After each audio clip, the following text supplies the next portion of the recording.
दोस्तों, जीवन एक यात्रा है जिसमें प्रत्येक मोड़ पर हमें सीखने को मिलता है। कभी कभी यह सीख हमें अजनबियों की मेहरबानी, अपने उद्देश्यों की खोज या अलग अलग संस्कृतियों की कहानियों से मिलती है। डॉक्टर आदि मुंबई शा मानुस, उसका एक नाता है मुझसे, और उसी नाते से मैं आज आपको एक ऐसी काल्पनिक यात्रा पर ले चलूंगा जिसमें वास्तविक दुनिया की करुणा भरी घटनाएं बसी हुई हैं, बुनी हुई हैं। ये कहानी आध्यात्मिक, उल्लासपूर्ण और दार्शनिक अंदाज में है, लेकिन इसमें रोजमर्रा के व्यवहारिक जीवन के सबक भी छिपे हुए हैं। यह है आपका अपना प्रिय डॉक्टर आदि कश्यप मुंबई शा मानुस आपके लिए लेकर आया आपका मनपसंद program positive karma, episode number 1920। आपको सुनाता हूं कुछ कहानियां जो आपके दिल को सच में छू जाएगी। जाइएगा मत, मिलते हैं एक छोटे से ब्रेक के बाद, करेंगे समीक्षा आपको ये कहानियां कैसी लगी।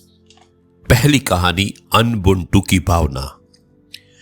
अफ्रीका की सीख। मैं अपनी सोच में अफ्रीका के एक छोटे से गांव में पहुंचता हूं जहां शाम ढल रही है। गांव के लोग एक यात्री की मदद करने की दौड़ पड़ते हैं क्योंकि वहां के लोग अनबुंटू नाम के सिद्धांत को मानते हैं।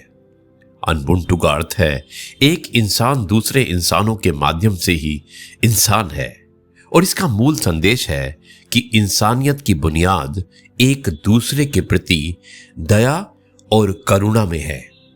मैंने देखा कि किस तरह पूरे समुदाय ने मुझे खाना खिलाया, पानी पिलाया और रात बिताने को जगह दी।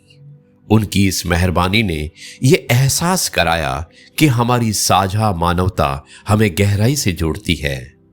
नेल्सन मंडेला जैसे नेता भी यही संदेश देते थे कि हमें एक दूसरे के साथ दयालु होना चाहिए। उस अफ्रीकी रात ने मुझे सिखाया कि जब हम मिलकर दूसरों की भलाई करते हैं तो वास्तव में हम अपनी आत्मा को ही समृद्ध करते हैं। दूसरी कहानी है परोपकार की दीवार, जो ईरान की कहानी है।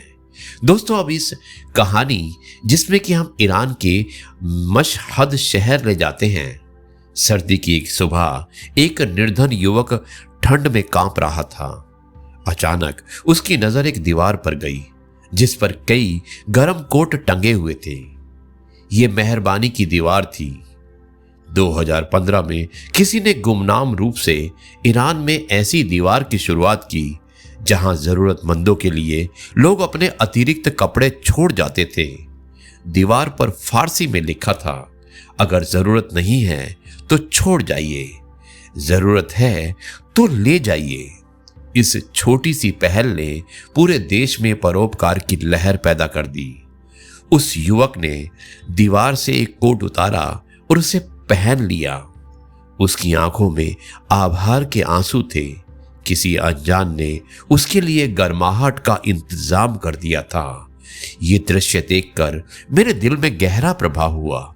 मैंने सोचा, एक छोटी सी पहल कितने लोगों की जिंदगी में बड़ा बदलाव ला सकती है। ईरानी संस्कृति में अजनबियों की प्रति दया का बड़ा दर्जा दिया जाता है, और ये दीवार उसी संस्कृति की देन थी।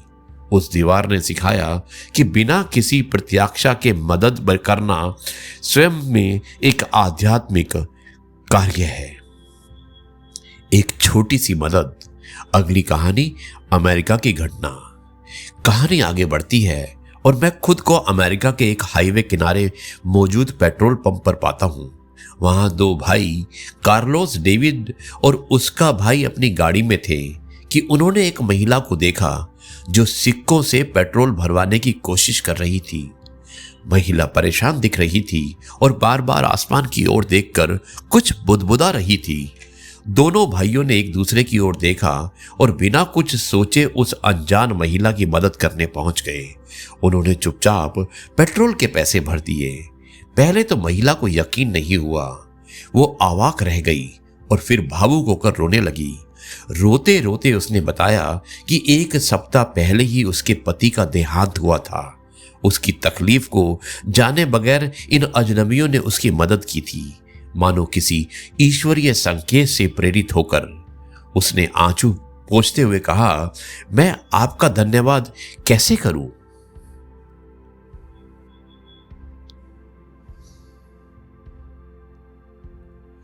दोस्तों, किसी ईश्वरीय संकेत से प्रेरित होकर उसने फिर से आंसू पोंछे और उसने फिर से कहा कि मैं आपका धन्यवाद कैसे करूं? भाइयों ने मुस्कुराकर कहा कि वो धन्यवाद का कर्ज किसी और जरूरतमंद की मदद करके चुका सकती है। उन्होंने उसे कहा कि वो आगे ये कर्म यानी कि सद्कर्म किसी और के लिए दोहरा दे, यानी किसी और की मदद कर दे। उस दिन मैंने देखा कि करुणा की ये चैन कैसे बनती है। ये चेन बनती है एक नाम करके, एक नेक काम करके, दुख में डूबे हुए दिल में आशा जगा के। आसपास खड़े लोगों ने ये मंजर देखा तो उनके दिलों में भी उदारता की लो जल उठी। सच में एक छोटी सी दया की चिंगारी इंसानों के बीच इंसानियत की ज्वाला जला सकती है। दोस्तों, अगली कहानी है साची खुशी। ये यूरोप की कहानी है। अब मैं यूरोप के इंग्लैंड देश की तरफ रुख करता हूं। वहां एक छोटा शहर है एक्समाउथ, जहां एक 15 वर्षीय आर्टिस्टिक बच्चे ओली का जन्मदिन आने वाला था। ओली के बहुत दोस्त नहीं थे और उसकी मां को चिंता थी कि उसे जन्मदिन पर ज्यादा कार्ड नहीं मिलेंगे। उन्होंने सोशल मीडिया पर लोगों से अनुरोध किया कि कोई उसे बधाई कार्ड भेज दे। उस अनुरोध का ऐसा असर हुआ कि दुनिया भर के लोगों ने उस बच्चे के लिए लगभग 20,000 कार्ड, संदेश और उपहार भेज दिए डाक के बोरे में और ओली के घर पहुंचने लगे। हर कोने से आए प्यार ने ओली के चेहरे पर मुस्कान और आंखों में चमक भर दी। उसकी मां ने भावुक होकर कहा, मैं हर किसी का धन्यवाद करना चाहूंगी और लोगों को याद दिलाना चाहूंगी कि हर कहीं बहुत से ओली हैं। इस घटना ने साबित किया कि मानवता की भावना किसी एक जगह सीमित नहीं, ये विश्वव्यापी परिवार यानी कि वसुधैव कुटुंबकम की सच्ची तस्वीर है। जिस तरह अनगिनत अजनबियों ने मिलकर एक बच्चे को ये एहसास दिलाया कि वो अकेला नहीं है, उसी तरह हम सब अपनी छोटी छोटी भलाइयों से दुनिया को रोशन कर सकते हैं। दोस्तों, इसी तरह से काफ़ी सारी कहानियां हैं मेरी यात्रा में। बाकी की यात्रा मैं कल बताऊंगा आपको। मुझे उम्मीद है कि आपको ये कहानी अवश्य पसंद आई होगी। अब मैं इस कार्यक्रम को यहीं पर समाप्त करता हूँ। कल आपसे एक बार फिर इस यात्रा को आगे बढ़ाकर कुछ और कहानियों को सुनाऊंगा। तब तक के लिए आपसे कहता हूँ जय गुरु जी, शुक्राना गुरु जी।